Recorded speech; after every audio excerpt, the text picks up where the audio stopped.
heading north through Lebanon's Bekaa Valley and the long frontier with Syria.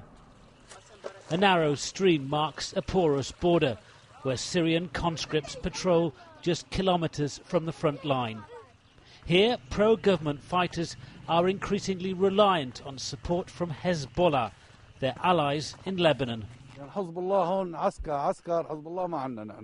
Morally and politically, Hezbollah help us, but they're not militarily involved in our fight. We're defending our land from the rebels who bomb our villages, but we'll stand up to them and they'll get what's coming to them. In this area, both sides of this completely open border between Syria and Lebanon are now controlled by Hezbollah and its Syrian allies. They claim to be gaining the upper hand. But there are concerns the two-year-old conflict in Syria is increasingly spilling over into Lebanon itself. It's already happening. Well inside Lebanon, the Shia town of Hermel has been deliberately targeted because it supports the Assad regime across the border. Anti-regime rebels in Syria have repeatedly shelled Hermel, testing the resolve of Lebanese factions, including Hezbollah, to stay out of the conflict. Fault lines between Lebanon's Sunni and Shia Muslims are being dangerously exposed.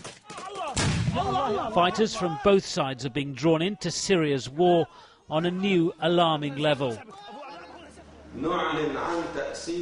At Sunni mosques in Lebanon, young men are being radicalised, fired up by calls from senior clerics for jihad, holy war. A necessary response, say the imams, to Hezbollah's role in the fighting.